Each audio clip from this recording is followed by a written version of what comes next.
2024년 우리 첫 번째 수요 성경 공부에 오신 우리 성도님들을 진심으로 환영합니다. 올 한 해도 우리 수요일마다 하나님께서 말씀을 통해 주시는 풍성한 은혜를 우리가 받아 누리고 또한 말씀으로 우리의 삶이 변화되어지는 귀한 역사가 올 한 해 있기를 간절히 축원합니다. 별로 힘이 없으신 것 같은데 그래도 앞뒤 좌우를 보시면서 사랑합니다, 축복합니다, 그렇게 한번 인사 나눠주시기 바랍니다. 인사하면 얼굴이 환해지더라고요. 그래도 오늘은 사도행전 12번째 공부 시간이고요. 사도행전 11장 말씀을 우리가 공부하도록 하겠습니다. 나눠드린 유인물을 보시면요, 우리 11장 내용은 네 부분으로 나눌 수가 있습니다. 1절부터 18절은 이방인 고넬료에게 복음을 전한 것에 대한 베드로의 변론이 나오고, 19절부터 21절은 안디옥에 전해진 복음, 이방 지역이죠. 안디옥에 전해진 복음. 22절부터 26절은 예루살렘에서 파견된 바나바와 바울의 동역. 그리고 마지막 27절부터 30절은 이방 안디옥 교회가 경제적 어려움에 빠진 예루살렘 교회를 돕는 내용이 이렇게 나오고 있습니다. 자, 1번을 먼저 보시면요, 이방인 고넬료에게 복음을 전한 것에 대한 베드로의 변론입니다. 우리가 지금 사도행전을 볼 때에 사도행전 1장 8절 말씀이 중요하다고 말씀을 드렸어요. 오직 성령이 너희에게 임하시면 너희가 권능을 받아 예루살렘과 온 유대와 사마리아, 예루살렘으로 시작이 돼요. 그 다음에 두 번째 부분이 유대와 사마리아, 그리고 어디에? 땅끝, 이방까지 복음이 나간다, 전해진다, 이렇게 내 증인이 되리라, 이렇게 말씀하셨는데, 이게 1장 8절 말씀이 사실은 사도행전 전체의 구조를 이제 제시해 준다라고 할 수가 있습니다. 그래서 1장부터 7장까지는 예루살렘 안에서 복음이 이제 확대되는, 전파되어지는, 유대인들이 대부분이겠죠. 당연히 유대인들에게 복음이 전해지는 모습이 나오고, 이제 8장부터 이제 스데반의 그 순교 사건 이후로 예루살렘에 큰 박해가 임하여서 성도들이 뭐 좀 강제로 흩어지게 된 거예요. 강제로 흩어져 가지고 유대와 사마리아로 가가지고 복음을 전합니다. 그 주요 인물이 빌립이었죠. 빌립이 사마리아 성에 가지고 복음을 힘있게 전했던 내용들을 우리가 이제 살펴보았습니다. 그리고 이제 9장부터는 드디어 이제 땅끝 이방인 선교가 시작이 된다고 할 수가 있습니다. 자, 1번을 보시면 1번입니다. 사도행전 9장에서 부활하신 예수님은 다메섹으로 성도들을 핍박하러 가는 사울에게 나타나 그를 변화시키시죠. 예수님은 그를 이방인에게 복음을 전하는 사도로 세웠습니다. 그래서 유대인에게 복음을 전하는 대표가 사도 베드로라고 한다면, 이방인에게 복음을 전하는 사도의 대표는 바울이에요. 바울. 그래서 갈라디아서 2장 9절에 보면 바울이 역사적인 베드로와 바울이 서로 이제 친교의 악수를 나누게 되는데, 베드로는 유대인에게, 또 바울은 이방인에게 이렇게 가기로, 그렇게 이제 선교를 하는데, 복음을 전하는데 마치 구획을 조종하듯이 그렇게 하는 모습이 나옵니다. 그래서 예수님께서 바울을 이렇게 사울을 불렀다. 사울 바울 똑같습니다. 불렀다라는 것은 이제 이방인 선교를 위해서 그를 사도로 세운 것입니다. 이것은 이방인 선교의 여명이 열리는 순간, 이제 깜깜했는데 이방인에게 복음을 전하지 않았어요. 유대인들은 원래 하나님께서 아브라함을 통해서 내가 너를 통해 모든 민족을 복되게 하리라 말씀하셨거든요. 창세기 12장 3절에. 그러니까 사실은 이스라엘 백성들은 자기들만 하나님 백성이고 우리만 구원받는, 그게 아니에요. 하나님께서 그들을 먼저 택하시고 구원하신 것은 그들을 통해 모든 나라에 복음을 전하기 위해서였던 것이죠. 그게 사명이에요. 근데 이스라엘 백성들이 그 사명을 뭉개버리고 우리만 하나님 백성, 이거 우리 외에 다른 사람들은 이방인들, 하나님과 상관없는 사람들, 우상 숭배자들, 이렇게 해버렸단 말이에요. 그래서 이방으로 나가는 복음이 막혀 있었던 거예요. 막혀 있었습니다. 그럴 때 이제 하나님께서 이제 사도 바울을 통해서 이방인의 사도를 세움으로써 이제 그 깜깜하던 이방으로 전혀 나가지 못했던 복음의 빛이, 이제 새벽이 밝아왔다. 그래서 여명이 열리는 순간이다, 이렇게 썼습니다. 이제 그게 이제 사도행전 9장 내용이었고, 그 다음 장인 사도행전 10장, 오늘 읽은 본문 앞장이죠. 10장에서는 우리 지난주지만 또 작년이네요, 그죠? 2023년 마지막 주에 봤는데, 우리가 지난주에 본 것은 베드로와 고넬료의 만남이었어요, 그죠? 고넬료가 기도하는 시간에 주의 천사가 와서 베드로를 불러와라 이렇게 하시고, 베드로도 기도하는 시간에 환상을 보게 되는데, 이방인들을 더럽다 생각하지 마라, 거리끼다 생각하지 마라 이렇게 이제 합니다. 그래서 그 두 사람 다 기도 시간에 그런 은혜를 받아서 둘이 만나게 되는 거예요. 만나게 돼요. 자, 이 둘의 만남은 본격적인 이방인 선교를 알리는 서막이면서 마중물과 같은 사건이다라고 말할 수가 있습니다. 여러분, 마중물 아시죠? 마중물, 옛날에 펌프질 했잖아요. 펌프에서 물을 하는데, 저도 어릴 때 펌프질을 했어요. 외가에 가면 이게 있었습니다. 외가에 가면, 시골이어서. 근데 그냥 하면 안 되거든요. 물을 한 바가지를 탁 넣어주고 막 하면 이제 물이 콸콸콸콸 나와요. 그걸 마중물이라고 그래요. 그래서 뭐 하나 넣어주는 걸. 이 베드로와 이 고넬료의 만남은 이방 선교의 마중물과 같은 역할을 했다라고 할 수가 있어요. 자, 이제 11장에 이르러서는 이제 마중물이 들어갔으니까 이제 콸콸콸 나오는 일만 남은 거죠. 그래서 11장에, 오늘 우리가 보는 11장에 이르러서는 이방인 선교가 본 궤도에 오르게 됩니다. 그런데 아직은 풀어야 될 가장 중요한 문제가 남아 있긴 했어요. 이방인 선교에 대한 어머니 교회라고 할 수 있는 예루살렘 교회. 이 예루살렘 교회는 그 위치 자체가 특별하죠. 왜냐하면 사도들이 관할하고 있는 교회이기 때문에 어머니 교회 같다라고 할 수가 있죠. 여기서 예루살렘에서 복음이 전파되기 시작을 했으니까 그 어머니와 같은 역할을 했던 교회가 예루살렘 교회입니다. 근데 아직 예루살렘 교회가 이방인 선교에 대해서 아직 그걸 받아들이지 못했습니다. 포용을 하지 못했어요. 그런 상태에 있었기 때문에 이 문제가 먼저 해결이 되어야 됐습니다. 자, 2번을 보세요. 유대에 있는 사도들과 형제들이 베드로를 통해 이방인들, 고넬료와 그 가족들이죠, 이방인들이 하나님의 말씀을 받았다는 사실을 전해 듣게 됩니다. 이것은 당황스러운 일이죠. 아직 준비가 안 된 거예요. 예수님은 분명히 땅끝까지 일어 내 증인 되리라고 했는데 여전히 그럴 마음이 없었어요. 이거 뭐 어릴 때부터 선민 의식에 젖어왔고 자신들만이 하나님 백성이라는 이 의식에 사로잡혀 있었기 때문에 이걸 깨는 건 쉽지 않죠. 근데 베드로가 지금 이방인에게 가가지고, 그것도 이방인도 보통 이방인이 아니라 로마 군대의 백부장이었어요. 백부장. 로마 제국을 실제적으로 지키고 보호해주는 그런 역할을 하는 군인이었단 말이에요. 그러니까 이건 사실은 이게 좀 복잡하게 생각하면 이 베드로가 이방인을 만났다는 차원도 있지만 정치적인 문제로 보면 사실은 백부장은 로마 제국의 앞잡이인 거죠. 가장 천병에 서가지고 제국을 수호하는 사람이니까 이 베드로가 그런 사람을 만났어. 어떻게 보면 유대 민족에게는 지금 로마 제국의 지배를 받고 있으니까 그러니까 이 반민족적인 행위를 한 거죠. 그러니까 우리가 일제 강점기 때 만약에 생각해보면 어떤 목사님이 전도를 하는데 일본 순사들을 전도한다고, 순사들만 전도한다고 생각해 보세요. 그럼 이상할 거 아니에요, 그죠? 지금 이런 비슷한 꼴인 거예요. 그러니까 사실 이방인을 만났다, 그것도 당황스러운데 로마 백부장을 만났다, 백부장에게 군인이잖아요. 군인을 만났다. 이건 정치적으로도 좀 문제가 될 수 있는 소지가 있었단 말이에요. 어쨌든 당황스러운 일이었습니다.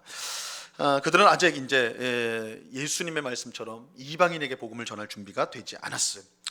이것은 우리만이 하나님 백성이라는 선민 의식, 이것을 깨는 것이 결코 쉽지 않다는 것을 보여주는 것입니다. 이 선민 의식이라는 게 선민의 선택된 민족이라는 뜻이잖아요. 선민, 그죠? 선택된 백성이다. 이 선민 의식이라는 것은 우리와 저 사람들은 다르다라는 거예요. 우리와 저 사람은 다르다. 우리는 하나님의 백성, 저들은 마귀의 백성, 그죠? 우리는 천국에 갈 사람, 저 사람들은 마귀, 지옥에 갈 사람. 이렇게 구분을 지어놓는 거예요. 근데 그 중심으로 가면 이런 선민 의식이라는 것은 결국은 하나님의 마음에서 나올 수 있는 건 아니에요, 그죠? 선민 의식이라는 건 나만이 선택받은 백성이다, 난 특별한 사람이다라는 것은 결국 가장 근저로 내려가면 자신의 이기심에서 이루어지는 것이죠. 나는 특별한 존재, 그리고 내 가족, 또 우리 민족은 다른 민족과 다른 특별한 민족, 이런 것들, 배타적인 것들, 이것들은 하나님의 마음이 아닌 사실은 인간의 죄로 말미암아 이기성에서 그렇게 나온다는 점에서 굉장히 옳지 않은 마음이죠. 우리가 배격해야 될 것인데, 그런데 이게요, 우리가 생각보다 우리 안에 많이 스며들어 있습니다. 이거 오늘날 한국 교회 문제 중에 하나가 뭐냐면 우리 교회.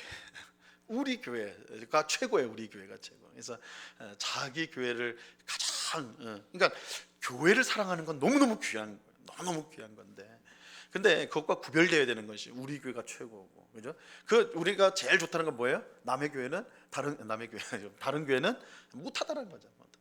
그래서 제가 저번에 한번 말씀드린 적이 있는데, 저희가 그 합동신학교 수원에 있는 신학교인데, 거기서 이제 밥을 먹으러 차를 타고 가고 있는데 딱 옆에 보니까 교회가 하나 딱 근사한 교회가 있어요. 근데 이름은 더 근사하더라고요. 이름이 뭐냐면 가장 좋은 교회. 지금은 좀 이름 바꾼 것 같아. 근데 그때 그랬어요. 가장 좋은 교회. 제가 다시 눈을 씻고 봤어요. 가장 좋은 교회. 그러니까 그 교회는 나머지 한국에 있는 모든 교회를 적어도 가장 좋은 교회로 만들었나 그 아래로 만들어 버린 거예요. 그죠? 우리 가장 좋은 교회, 우리 교회가 가장 좋은 교회. 너희 교회는 그렇지 못한 교회야. 그죠? 이게 다 선민 의식이고 자신이 특별하다라는 그런 것에서 발로가 된 것입니다. 그래서 이것이 사실은 이스라엘 민족에게서 하나님이 주신 은혜와 그 구원의 복이 이방으로 흘러가지 못하는 자신들의 이기성으로 막았다라는 점에서 사실 오늘 우리에게도 그런 부분이 있을 수 있다. 그렇죠? 우리가 세상 사람들을 배타적으로 생각하는 거, 우린 저 사람애가 우리랑 달라. 우리가 스스로 구분짓는, 그죠? 이제 우리 나중에 보겠지만 사실 이제 안디옥 교회 얘기가 나오는데, 안디옥 교회는 세상 사람들이 저 사람들은 우리랑 달라 그랬거든요. 그런데 오늘날은 우리가 교회가 성도가 세상 사람들을 보면서 난 저 사람들하고 달라. 이건 올바른 방향이 아니라는 것이죠. 그래서 이런 선민 의식을 깨는 것이 쉽지가 않다. 이것을 우리가 이기적인 마음들을 우리가 깨트려야 된다는 것입니다. 자, 베드로가 예루살렘에 올라왔을 때에 믿는 자들 가운데 있던 할례자들이 그를 비난하였습니다. 그래서 이 할례자라는 말은 예수님을 믿기는 하지만 여전히 하나님 백성이 되기 위해서는 율법과 할례 등이 꼭 필요하다고 생각했던 사람들을 말하는 거예요. 그래서 이게 유대인 그리스도인 중에 강경파, 좀 이제 이 사람들은 예수님을 믿긴 믿어요. 우리 구원받을 예수 믿어야 된다. 복음을 받아들였어요.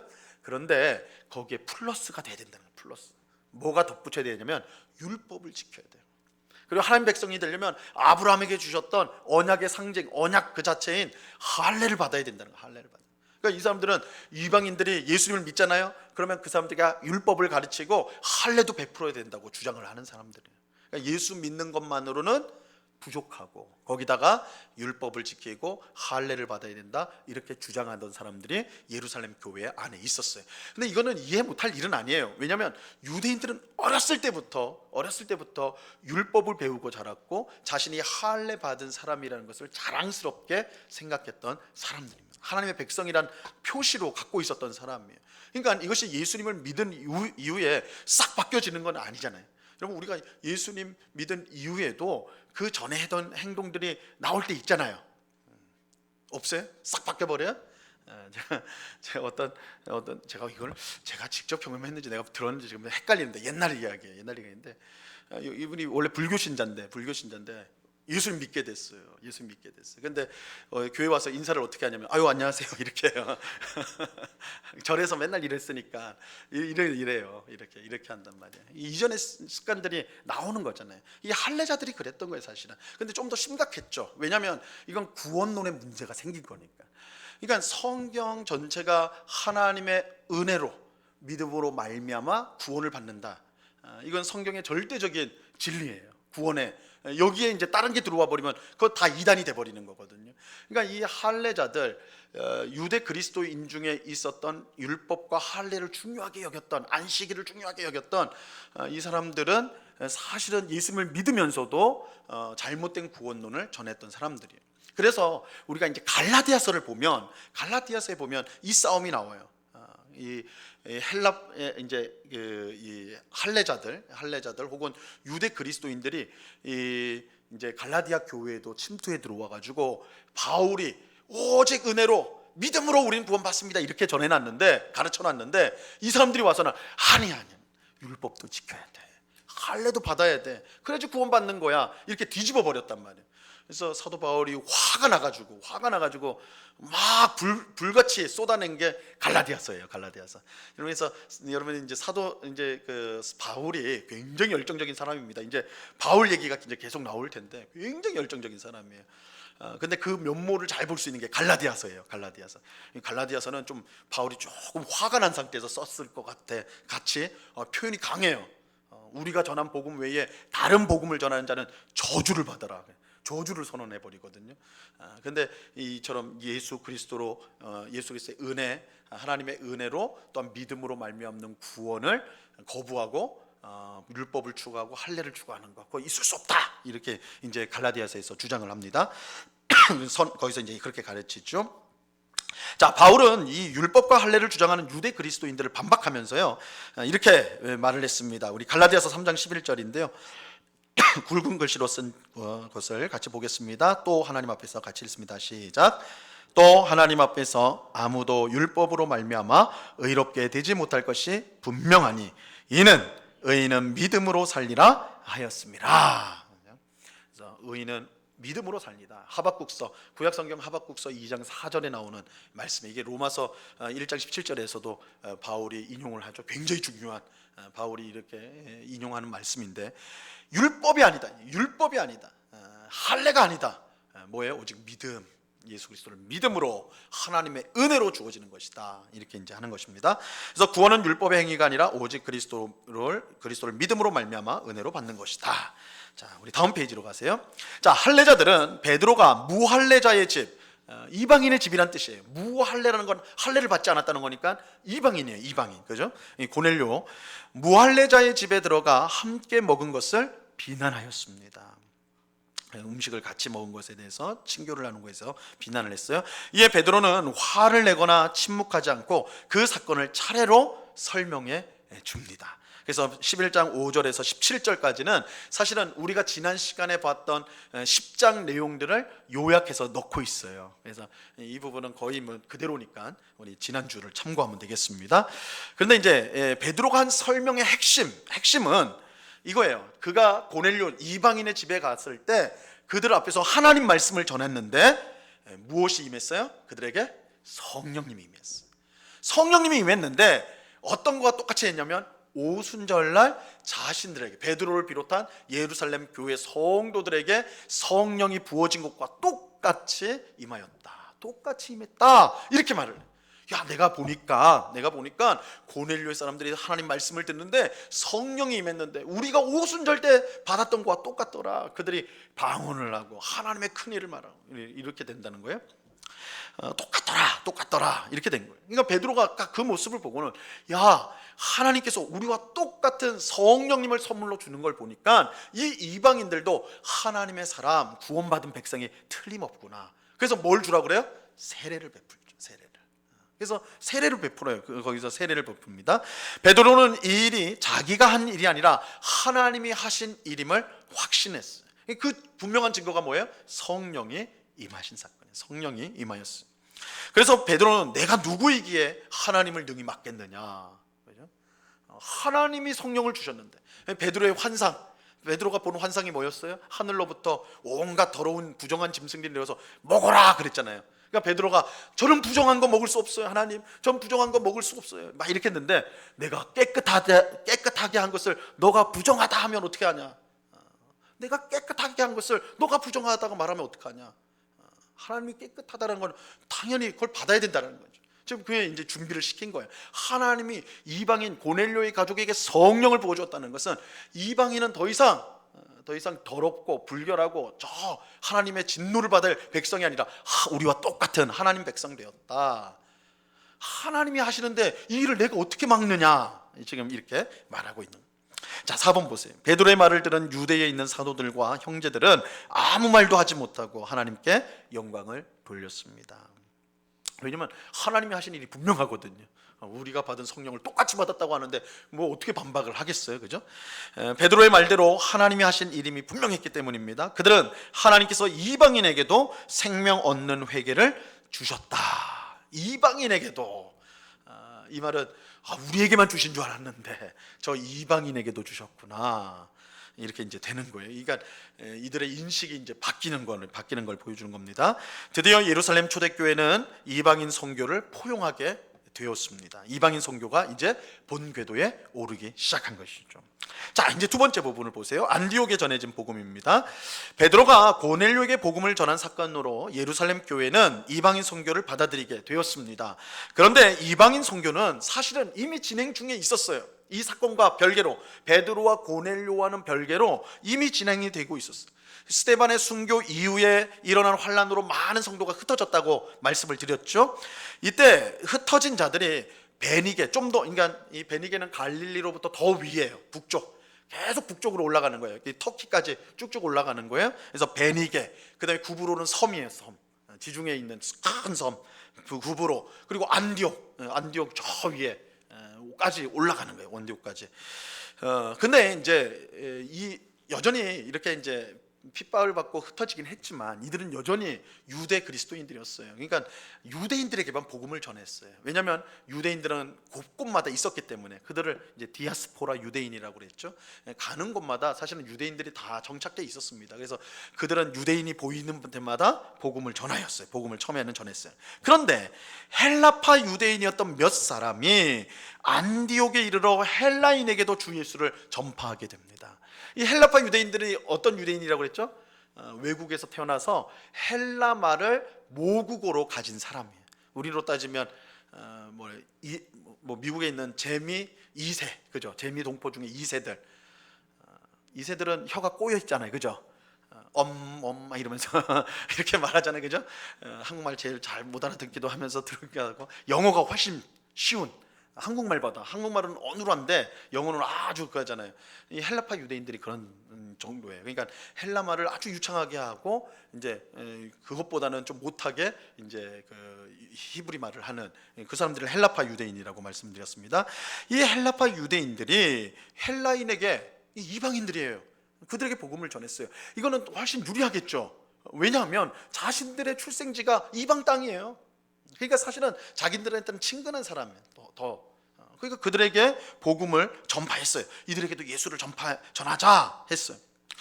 이 안디옥이라는 지역은, 안디옥은 우리가 좀 기억할 필요가 있습니다. 안디옥은 바울과 바나바가 역사적인 선교 여행을 시작한 그것을 가능케 했던 교회가 이 안디옥 교회예요. 안디옥 교회. 그래서 이방 선교의 전초 기지가 되는 곳이 안디옥 교회, 이방 교회의 중심되는 교회가 안디옥 교회라고 할 수 있는데요. 이 안디옥은 로마 제국 안에서 로마와 알렉산드리아와 함께 3대 도시로 불려지는 큰 도시였습니다. 그러니까 굉장히 큰 도시였어요. 굉장히 큰 도시. 그러니까 그렇게 크니까 당연히 이 크다라는 것은 무슨 뜻이겠어요? 여러 나라에서 사람들이 왔다는 거겠죠, 그죠? 여러 로마 제국 안에서 로마가 가는 곳마다, 로마 군대가 가는 곳마다 정복하면 로마 제국으로 들어오게 돼요. 그러니까 그 안에서 사람들이 막 움직이죠. 그러니까 안디옥이랑 굉장히 큰 도시니까 사람들이 계속 왔다 갔다 하게 되는 거예요. 그러니까 다양한 인종들이 모인 곳이 안디옥, 국제도시예요, 국제도시. 근데 국제도시라는 함은 이처럼 다양한 나라의 사람들이 모이는 것이고, 다양한 사람들이 모이다 보니까 다양한 전통, 다양한 종교들이 섞이게 되죠. 그러다 보면 당연히 우리 나라, 우리 종교가 약해져요. 그죠? 관대해질 수밖에 없어요. 그죠? 우리는 이제 우리 지금 대한민국은 단일 민족, 거의 아직도 단일 민족이라고 그러잖아요. 다 머리가 검은색이잖아요. 그죠? 다 검은색인데 머리가 안 검하면 이상하잖아요, 그죠? 염색한 사람을 봐도 좀 이상하고 그러잖아요. 우리는 다 검은 이렇게 이제 단일 민족이라고 그렇게 되어지니까. 그런데 이제 외국인들이 점점 많아지고 있어요. 여러분 아마 지금 시골 같은 데 가시면요, 외국인들이 훨씬 많아지고 있어요. 우리 옆에 동네도 대림동만 가도 간판이 다 중국말로 돼 있고 이렇게 되잖아요, 그죠? 이제 이게 여러 인종들이 모이기 시작하면 여러 종교들이 모이게 되고, 그러면 내 이웃집 사람이 뭐 다, 우리 보통은 이제 한국 사람은 불교, 그죠? 불교든지 뭐 또 뭐예요? 산신령은 아닐 거고, 하여튼 뭐 무당을 믿든지 뭐 이런 걸 텐데, 전통 신앙일 텐데, 야, 어느 순간에 보니까 뭐 이슬람 교인이 들어와 있고, 어느 순간에 보니까 뭐 하여튼 희한한 막 이렇게 들어와 있는 거예요. 그러면 뭐 안 보고 지내면 된다, 그렇지 않아요. 왜냐하면 회사에 가도 그렇고, 그죠? 목욕탕에 가도 그런 사람이 있고, 이렇게 돼버리면 다 이웃이 돼버리니까 이게 불분명해지는 거예요. 이게 강해지를 못하는 거예요, 그죠? 관대해진단 말이에요. 안디옥이라는 도시 자체가 그런 거예요. 그러니까 다민족 사회였고 다종교 문화권이 돼버리는 거예요. 그러니까 어떻게 보면 이것은 우리가 이제 보면 야, 참 우상이 많은 동네겠구나라고 생각할 수 있지만, 성교적으로 보면 복음을 전할 수 있는 좋은 토양이죠. 예루살렘은 다 유대교 믿어요. 거기서 예수 전하면 돌 맞는단 말이에요, 그죠? 이제 돌 맞기 싫어서 나온 사람들, 핍박을 피해서 나온 거 아니에요? 안디옥에 왔더니 예수를 전해도 그게 뭐냐, 뭐 이런단 말이에요, 그죠? 좋은 토양이죠, 어떻게 보면. 그래서 복음을 전하였는데, 이방인들에게 복음을 전하였는데 그것이 놀라운 효과를 가져왔어요. 놀라운 역사가 나타난 거예요. 그래서 이제 오늘 본문 21절에 보면 주의 손이 함께하여서 수많은 사람들이 믿고 죽게 돌아온 역사가 일어나게 된 거예요. 이방인들에게 복음을 전했더니 저 사람들이 어떻게 반응할까? 예수 우리가 가진 신앙을 저들이 어떻게 생각할 했는데 받아들이는 거예요. 물론 그것은 이 복음을 전하는 사람들이 잘 해가지고 아주 막 복음을 잘 쉽게 설명하고 막 이래서가 아니라, 성경에 나온 대로 주의 손이 그들과 함께하기 때문에. 주의 손이란 건 주의 능력이 함께했다는 거거든요. 주님의 역사하심으로 수많은 이방인들이 주님 앞으로 돌아오는 역사가 일어나게 된 거예요. 그래서 우리식으로 말하면 이방 도시인 안디옥에 부흥이 일어난, 안디옥 도시에 큰 부흥이 일어났어요. 그런데 이것은 사람의 인위적인 노력으로 발생한 것이 아니라 주의 손이 복음을 전한 자들과 함께한 역사였죠. 그렇게 이방인들에게 복음을 전한 이 헬라파 유대인들은요, 더욱 확신 있게 전할 수가 있었던 것이죠.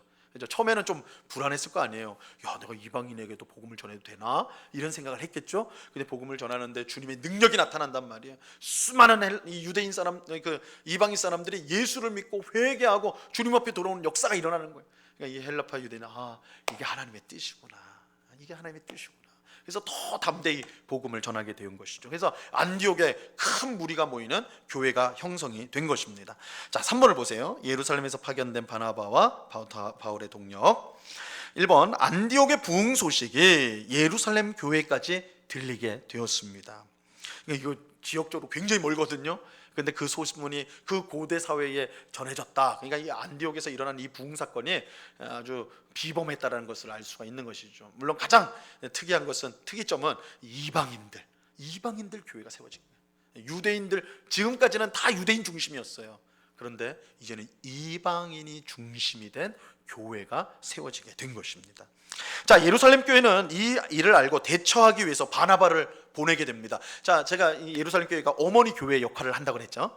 사도들이 있었기 때문에 이제 앞으로 세워지는 교회에 대해서 어머니 교회로서의 그 역할을 합니다. 그래서 바나바를 보내요. 바나바. 베드로와 고넬료 사건을 통해 이방인 선교를 받아들이게 된 예루살렘 교회는 안디옥의 부흥을 의심하기보다 저 사람들 정상인가? 저거 제대로 된 건가? 저 교회 저 잘못된 이단 가르침 때문에 그런 거 아닌가? 이래서 의심이 들어서 보낸 게 아니라, 그렇게 한 것이 아니라 그들을 올바른 방향으로 이끌기 위해서 바나바를 보낸 거예요. 이 바나바의 별명이 위로의 아들이거든요. 위로의 아들, 그죠? 위로의 아들이라는 별명을 가진 바나바보다 이 일에 적합한 사람은 많지 않을 것입니다. 또 바나바는 헬라파 유대인이었기 때문에, 이 사람도 외국 출생이에요, 그죠? 그래서 헬라파의 유대인이었기 때문에 안디옥에서 새로 믿게 된 이방인들과 원활한 소통이 가능했습니다. 이런 특징들이 있었어요. 그래서 안디옥에 이제 바나바를 파견을 보낸 거예요. 파송을 한 거예요. 안디옥에 이른 바나바는 하나님의 은혜를 보고 기뻐하면서 모든 사람에게 3쪽입니다. 굳건한 마음으로 주와 함께 머물러 있으라 권면하였습니다. 바나바는 안디옥에서 일어난 이방인 부흥이 하나님의 은혜이며 역사라는 것을 단번에 알아보고 기뻐하였던 것입니다. 이게 이제 이럴 수 있었던 것은 뒤에도 나오지만 바나바가 성령과 믿음으로 충만한 사람이었기 때문에 그래요. 그러니까 그가 성령으로 충만했기 때문에 그가 굳건한 믿음을 가진 사람이었기 때문에 지금 안디옥에서 일어난 이 역사가 성령의 역사, 하나님이 주신 부흥이란 것을 단번에 그가 알았던 것이죠. 이 바나바의 활동은 안디옥 교회 부흥에 막 기름을 붓는, 막 지금 뜨겁게 불이 탔단 말이에요. 불이 다 오르는데 이 바나바가 온 것은 거기에 기름을 붓는 것과 같은, 확 이제 막 타고 올라가는 것이죠. 자, 바나바는 착한 사람이고 성령과 믿음이 충만한 사람이었어.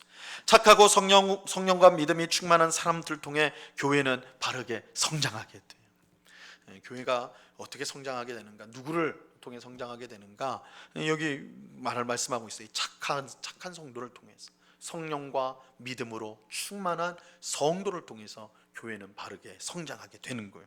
그러니까 어떻게 보면 우리 교회가 성장한다라고 할 때 가장 중요한 전략이 있다면, 이 전략이란 말이 맞는지는 모르겠지만 방식이 있다면 그것은 우리 모든 성도가, 저를 포함 우리 모두가 착하고 성령과 믿음이 충만한 성도가 되기 위해 힘쓰는 거예요. 그럴 때 교회는 성장하게 되어 있습니다. 안디옥 교회는 날로 성장하였어요. 자, 2번 보세요. 바나바의 위대함은 그가 독불 장군이 되려고 하지 않았다는 점입니다. 그는 홀로 빛나는 스타가 되기를 바라지 않았습니다. 보세요. 다 교회가 부흥하고 있는데 바나바가 탁 갔는데 바나바로 인해서 더 크게, 아주 막 눈에 띄게 막 부흥을 했단 말이에요. 교회가 많아지고 회심한 사람도 많아지고 아주 놀라운 하나님의 역사가 일어났어요. 이 바나바도 사람인데 야, 자기를 통해서 수천 하여튼 엄청난 숫자가 교회로 들어오게 되고 예수 믿게 되고 제 삶이 변했습니다, 새로워졌습니다, 막 이렇게 한다면 이 바나바 마음이 어떻게 있어요? 야, 하나님이 나를 정말 귀하게 쓰시는구나, 그죠? 그러면서 이건 어떤 마음이 자연스럽게 드냐면 나 아니고는 이런 일 할 수 없지라는 게 사람의 마음에 보통 들어요. 그러니까 우리가 이제 어떤 일이든 마찬가지예요. 그게 교회도 그렇고 사회도 그렇고 어떤 일들이 어떤 한 리더십에 의해서, 어떤 지도자에 의해서 잘 되어졌을 때 리더가 겸손하지 못하면, 자기 자신을 돌아보지 못하면 나중에 이 모든 게 나 때문에 되었다는 생각에 사로잡히기가 싫어요. 그래서 나 아니면 안 돼로 가버려요. 나 안 되면 안 돼. 나 안 돼. 독불 장군이 되어버리는 것이죠. 독불 장군이 되어버려요. 그래서 교회가 오래된, 큰 교회 중에 오래된 이제 목사님이 오래 사역한 그런 교회는 그런 경향이 강하죠. 독불 장군이 되었을 가능성이 많아요. 나 없으면, 나 빠지면 안 돼가 돼버리는 것이죠. 안 돼. 근데 이제 그렇게 되면 문제가 생겨요. 그래서 이제 교회에 문제가 생기는 것인데, 근데 안디옥 교회가 참 놀랍게도 바나바가요, 나는 나 때문에 이렇게 됐어라고 생각하지 않았어요. 사람들이 많아지니까 이 바나바가 사람을 찾으러 가요. 이거 나 혼자 안 된다. 같이 동역자가 필요하다. 그래서 어디로 가냐면 다소를 가요. 다소. 그 안디옥에서 북서쪽이죠. 북서쪽에 이제 다소라는 지역에 있는데, 그 다소에 누가 있습니까? 사울이 있어요. 사울은 우리가 이제 전에 본 것처럼 그 예루살렘에서 베드로와 만나가지고 교제를 나눈 후에 고향인 다소로 와서 복음을 전하는 일을 하고 있었습니다. 근데 이때 이제 바나바가 그를 픽업하는 거예요. 안디옥 교회로 그를 데리고 오는 거예요. 픽업을 해가지고 데리고 옵니다. 그래서 바나바는 사울과 함께 이 안디옥 교회에서 1년간 큰 무리를 가르치게 되는데요. 이때 이제 정말 많은 더 큰 부흥의 역사가 일어납니다. 근데 이때 안디옥에서 이제 중요한 것이 제자들이요, 그리스도인이라고 처음으로 불려지게 됩니다. 그리스도인이라고 불려져요. 이 그리스도인이라는 말, 우리 성도를 그리스도인이다 부르잖아요. 이게 이제 성경에 나오는 명칭이에요. 성경에서 그리스도인이라고 하는데 이것이 이제 사도행전에서 2번 나오고 베드로 전서에서 1번, 이렇게 이제 그리스도인이란 말이 이렇게 이제 3번이 나오는데요. 이 그리스도인이란 말은 말 그대로 그리스도를 따르는 사람들을 가리키는 거예요. 그리스도를 따르는 사람, 이렇게 해서 그리스도라는데, 근데 이 그리스도인이라는 말은 아마도 이건 분명하지는 않습니다. 학자들이 이제 여러 가지 이야기를 하지만 그리스도인이란 말이 어디서 나왔을까 보면 이건 세상 사람들이 했던 말일 거다. 세상 사람들이 이 교회 다니는 사람들을 보면서 저 사람들 그리스도인이다 이렇게 불렀을 거라는 거예요. 그러면서 이게 많은 학자들은 긍정적인 용어는 아니었을 거다. 좀 낮추어서 비꼬는 말로 부르는 말이었을 거다. 이게 우리나라에도 그 똑같은 말이 있어요. 예수쟁이란 말, 그죠? 예전에 예수쟁이란 말 많이 썼어요. 저 예수쟁이, 그죠? 예수쟁이는 좋은 말은 아니죠, 그죠? 좋은 말로 배우셨어요? 나 보통은 저 예수쟁이, 저 예수에 빠져버려가지고, 그죠? 저 하여튼 뭐 그렇다고 몹쓸 사람이다 하면 예수쟁이다 이렇게 하는 건데, 아마 이 그리스도인이 그렇게 세상 사람들한테 적대시하게 아마 불려졌을 가능성이 더 많다라고 이제 봐요. 근데 중요한 것은 그럼에도 불구하고 이 그리스도인이라는 호칭이, 세상 사람들이 그리스도인이라고 안디옥 교회 성도들을 불렀다는 것은 그들의 삶이 그곳에 사는 안디옥 지역의 도시에 사는 다른 사람들과는 분명히 구별되었다라는 사실이라는 거죠. 구별이 되었어요. 물론 세상 사람들은 우리랑 달라, 저 사람 이상해, 이런 의미로 불렀을지라도 분명한 것은 구별이 됐다는 거예요. 구별이 됐다. 현대 교회의 문제는 물에 술 탄 듯, 술에 물 탄 듯한 성도가 많다는 거예요. 세상의 소금과 빛으로 부르심을 받았지만 그 역할을 전혀 하지 못하고 세상과 점점점 닮아가는 것, 이것이 어떻게 보면 현대교회의 우리 모습 가운데 문제라고 할 수 있는 것이죠. 이거를 이제 세속화라고 불러요. 세속화.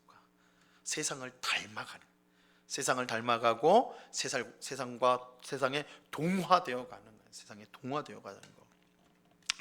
정체성을 잃은 성도는 맛을 잃은 소금이 아무짝에 소용없는 것처럼 가치 없는 존재가 돼. 예수님이 이 말씀하셨죠. 소금이 맛을 잃으면 아무 데도 쓸데가 없어서 밖에 버려져 사람들의 발에 밟힌다, 이렇게 되는 거죠. 하나님의 말씀을 배우고 그대로 순종할 때 세상 사람들은 우리를 통해 복음의 향기를 맡게 되는데, 그러니까 저 사람들이 이 복음의 향기를 맡게 된다는 이 사도 바울의 말씀인데, 이 무슨 말이에요? 구별이 된다는 거예요. 향기가 난다는 거, 냄새가 난다는 거는 다르다라는 거죠. 구별이 돼요. 하나님의 택함을 받은 자에게는 그건 생명의 향기예요. 그런 구별된 그리스도인을 통해서 저 사람들의 말과 행실, 복음 전함을 통해서 구원을 받아, 복음을 전해 듣고 구원을 받아. 그러니까 생명의 향기, 구원의 향기가 되는 것이죠.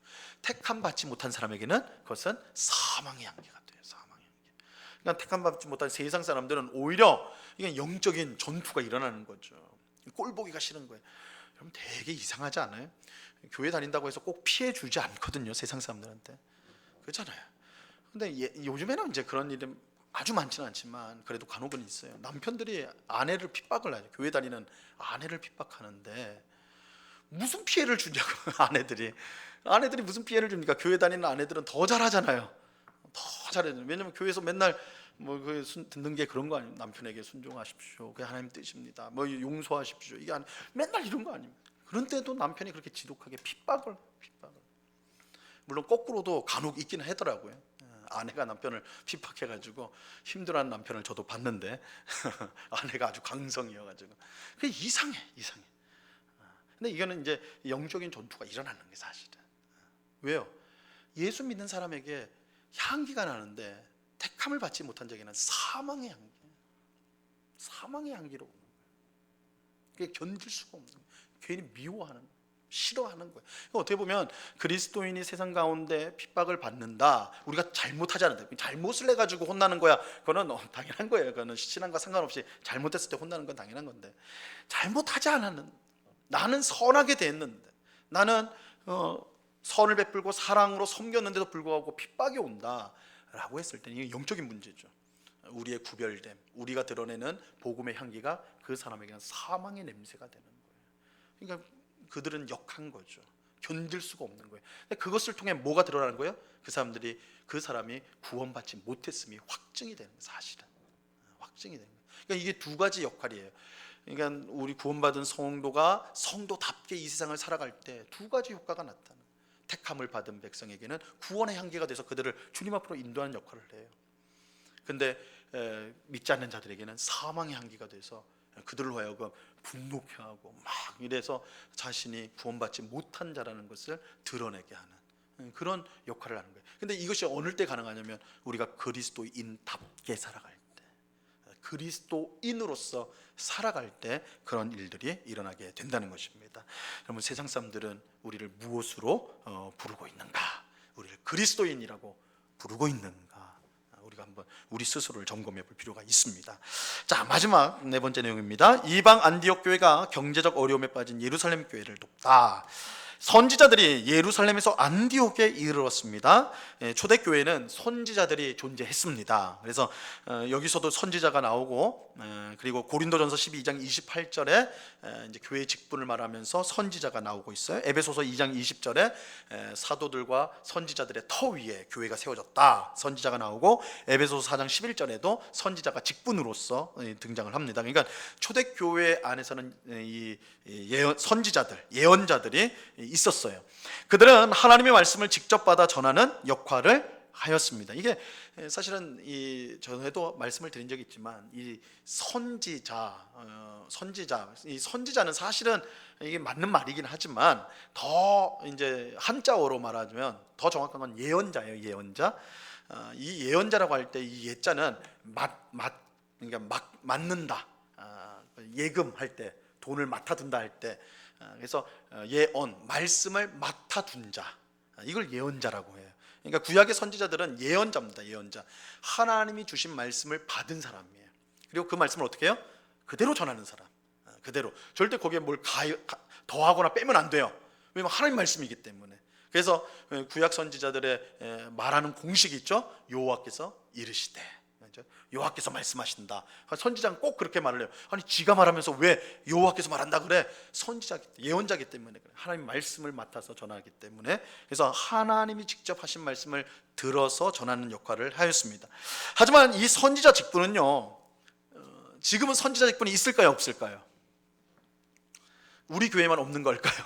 우리도 청빙을 해야 되나? 선지자 청빙, 선지자 모십니다, 뭐 이렇게 해야 되나요? 이 선지자 직분은 성경이 완성된 이후로는 사라지게 됩니다. 성경이 완성되기 전 이후에는 사라지게 돼요. 하나님은 자신의 계시를, 우리 이제 이 계시가 뭐냐면 하나님이 자신을 드러내는 걸 계시라고 합니다. 그 중에 가장 선명한 게 말씀이에요. 뭐 꿈이나 뭐 다른 환상이나 이런 것들도 계시의 방식인데, 이 말씀은 가장 확실한 것이죠. 우리가 인식할 수 있는 가장 확실한 건데, 하나님은 자신의 계시를 연약한 사람의 입에 계속 의지하지 않고 확고한 문자, 우리 여러분 갖고 있는 성경이 이 문자 아닙니까? 그죠? 딱 인쇄된 문자 아니에요? 그죠? 그 문자를 통해 주시기를 기뻐하셨습니다. 하나님이 기뻐하셨어요. 그래서 이제 성경의 66권이 이제 딱 정해졌을 때, 성경이 정해졌을 때 더 이상 선지자의, 예언자의 역할은 이제 더 이상 필요하지 않게 된 것이죠. 왜냐하면 이 성경 66권이 우리가 필요로 하는 하나님의 계시를 충분하게 다 담고 있기 때문입니다. 그래서 이것이 오늘날에는 성경이 이 선지자의 역할을 한다 해도 과언이 아닙니다. 이제 방식이, 우리가 성경을 읽을 때 성령 하나님께서 말씀을 조명하여 주심으로 예언자가 마치 우리에게 말씀하듯이 그렇게 우리가 듣는 겁니다. 그런 방식으로 이제 되기 시작한 거예요. 어쨌든 이 초대교회 당시에는 선지자가 있었습니다. 예루살렘에서 내려온 선지자 중 아가보라는 사람이 일어나서 이제 성령으로 말을 하게 됩니다. 이 안디옥 교회 성도들에게 말을 하는 거예요. 그 내용은 천하에 큰 흉년이 들 것이다. 흉년이 온다. 엄청난 흉년이 온다. 이렇게 하는 거예요. 실제로 그 예언대로 글라우디오 황제 때에 유대 지역에 큰 흉년이 임하게 됩니다. 그러니까 약 AD 한 48년 그 어간에 40년대 후반에 큰 기근이 임하게 됩니다. 이건 이제 역사적으로도 이제 증명이 된 사실이에요. 큰 흉년이 임한데, 이때 유대 지역에 사는 형제들의 어려움을 전해들은 안디옥 교회가요, 헌금을 하게 됩니다. 헌금을 하게 돼요. 그래서 유대 지역 가장 중심은 예루살렘이겠죠, 그죠? 예루살렘 교회와 그 주변에 있는 우리 유대 형제들이, 예수를 믿는 유대인 형제들이 지금 유대 땅에 임한 큰 흉년으로 인하여 어려움을 겪었다. 왜 그렇게 어려움이 예루살렘 교회에 특별히 심했을까? 유대 지역에 특별히 심했을까? 그거는 이제 큰 흉년이 들었기 때문이기도 하지만, 또 한 가지는 이게 이제 교회 구성원들이 잘 살고 막 부자들이 주로 다닌 게 아닙니다. 그러니까 초대교회를 연구하는, 이제 예루살렘 교회는 그거 좀 경우가 조금 다르긴 하지만, 초대교회를 연구하는 학자들에 따르면 이제 구성비를 보면 교회의 보통 70%가 노비, 종이었다는 거예요. 노예들이었다는 거예요. 왜냐하면 너무 좋잖아요. 교회 오면 사람 취급받지.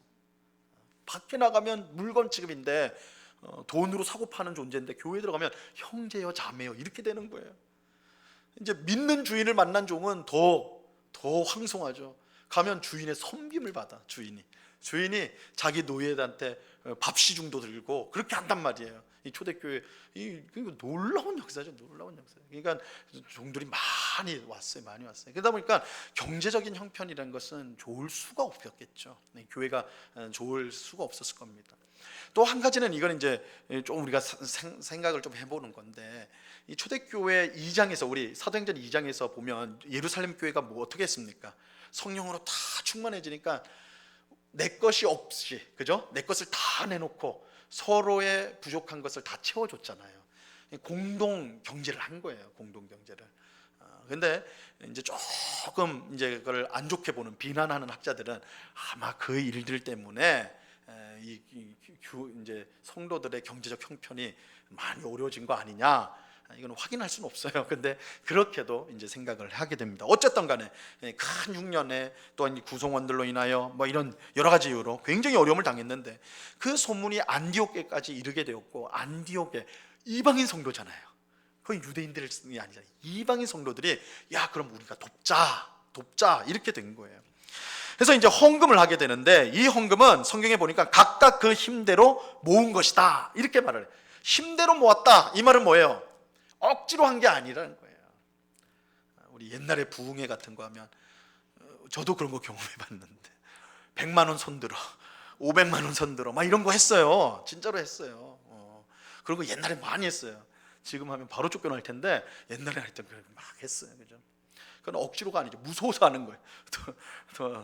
하여튼 그죠? 그는 각각의 힘대로 하는 게 아니라 마지못해 억지로 하는 거죠. 근데 여기서 각각 힘대로 한다는 것은 우리 성경의 헌금의 원칙을 잘 보여줘요. 성경에서 말하는 헌금의 가장 중요한 원칙은 자발성입니다. 자발성. 이게 우리 고린도 후서 8장과 9장에 잘 나와 있어요. 거기서 이제 예루살렘 헌금을 사도 바울이 고린도 교회, 마게도니아 교회 지역에서 헌금을 하는데, 그 헌금 원칙을 잘 밝혀주는데, 그 제일 원칙이 자발성이에요. 자발성. 너희가 인색함으로 하면 안 된다. 정말 기쁨으로, 감사함으로 죽게 드리듯이 그렇게 해야 되는 것이다 이렇게 말을 하거든요. 그래서 여기서 말하는 게 각각 그 힘대로 모았다라는 것은 그런 자발성, 자발적인 헌금이었다. 안디옥 교회는 이 헌금을 바나바와 사울을 통해 예루살렘 교회에 전달하였습니다. 예루살렘 교회는 이방 교회의 복음을 전해 주었어요. 이방 교회가 예루살렘 교회에 영적인 빚을 진 겁니다. 그렇죠? 예루살렘 교회가 복음을 줘가지고 안디옥 교회가 받은 거 아니에요, 그죠? 지금 스데반의 환란으로 인해서 흩어진 사람들이 복음을 전해서 교회가 세워진 거고, 바나바가 예루살렘 교회가 보낸 사람 아닙니까? 예루살렘 교회 영적인 빚을 진 것이죠. 이제 예루살렘 교회는 이방인 교회에게 물질적 도움을 받아요, 그죠? 헌금을 받았잖아요, 그죠? 예루살렘 교회가 이방 교회에 물질적 빚을 진 거예요. 그러니까 서로 빚을 짓죠. 서로 빚을 졌습니다. 이것을 우리는 사랑의 빚이라고 말할 수 있을 것 같아요. 사랑의 빚. 그래서 사랑의 빚으로서 유대인 교회와 이방인 교회가 하나라는 사실을 확고하게 보여주는 일치의 결과물이라고 할 수가 있는 것입니다. 그래서 사실은 이 사건이 있고 이후에 사실은 사도 바울이 또 한 번 이 예루살렘 교회를 위한 헌금을, 여기 본문에서는 안디옥 교회를 중심으로 했지만 나중에는 뭐 빌립보, 데살로니가 교회, 고린도 교회 같은 그 이방인 교회에서 헌금을 모아서 예루살렘 교회를 돕는 일을 해요. 그런데 이거는 이제 어떻게 보면 초창기의 사건이고, 바울이 아마 이 사건을 마음에 잘 새겼을 거예요. 이게 이방인 교회가 이렇게 예루살렘 어머니 교회를 위해서 이렇게 한다면 유대인 교회와 이방인 교회가 서로 한 교회, 하나님 안에서 하나의 교회라는 의식을 가지겠구나, 이런 마음을 가지게 된 계기가 된 것이죠. 그래서 나중에 바울이 이제 자기가 개척한 교회들에게 어려운 예루살렘 교회 성도들을 위한 헌금을 모금하게 돼요.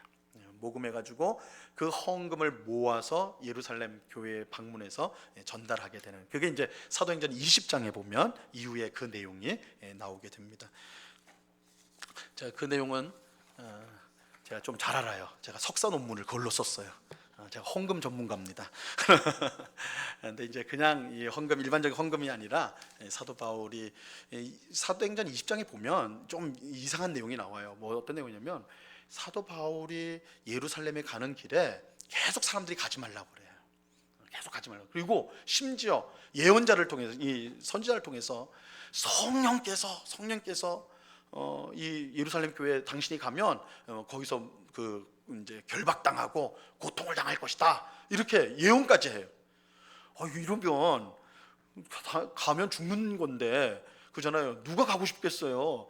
바울이 난 복음 전할 때도 아직 많은데, 그죠? 그런데 바울이 가요. 나는 죽기를 각오하고 간다. 그죠? 나 죽기를 각오하고 간단 말이에요. 궁금한 거죠. 왜 죽기를 각오하고 굳이 예루살렘 교회를 가야 했는가? 그가 가야 했던 이유가 바로 이 헌금 전달에 있어요. 헌금 전달. 그리고 그 헌금 전달 그 이면에는 예루살렘 교회와 이방인 교회가 갈라진 틈. 그러니까 이제 제가 말씀드린 갈라디아서 같은 데 보면 유대 그리스도인들, 이제 할레자, 강한 사람들, 그 사람들 때문에 이방인 교회가 혼돈을 많이 겪었거든요. 서로 이 하나된 교회라는 것들이 해치는 일들이 많이 발생한 거예요. 이방인의 사도인 바울로서는 이방인 교회와 예루살렘 교회, 유대인 교회가 하나라는 것을, 하나로 붙어야 된다는 것을 보여줘야 되는 그런 사명이 있었던 것이죠. 그래서 자기가 목숨을 걸고 그 헌금을 가지고 예루살렘으로 가게 돼요. 그래서 결국은 예루살렘에서 그는 진짜 체포되고 감옥에 갇히고 이제 그 로마까지 가가지고 사도행전이 끝나게 되죠.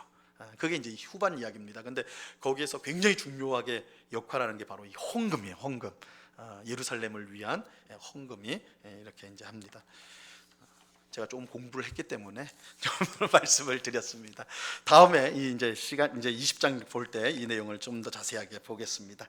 기도하고 마치겠습니다. 하나님 아버지, 감사합니다. 오늘 사도행전 11장 말씀을 통해서 이방인을 향한 선교가 드디어 본 궤도에 오르는, 정말 안디옥 교회, 이방인 교회가 세워지는 것을 통해 이제 복음이 정말 땅 끝까지 퍼지는 것을 보게 됩니다. 아버지 하나님, 이러한 귀한 역사들을 우리가 살펴보면서 혹 우리 안에 여전히 유대인처럼 우리만 구원받으면 됐지라는 생각, 또한 세상 사람과 우리를 갈라놓고 또한 저들에게 관심이 없고 저들이 어떻게 되든 저들의 영원한 운명이 어떻게 되든 상관하지 않는 그런 무관심들이 우리 속에 있지 않은가 돌아보면서 우리에게 먼저 구원을 주시고 또한 복음을 주신 것은 아직 믿지 않는 세상 사람들에게 전하기 위함이라는 것을 깨닫는 저희들, 그래서 우리의 삶 가운데 그리스도인으로서 드러나는 삶과 구별된 삶과 또한 복음을 전하는 그런 일들이 늘 있을 수 있도록 주님께서 은혜를 내리워 주시옵소서. 감사하며 예수 그리스도 이름으로 기도드리옵나이다. 아멘.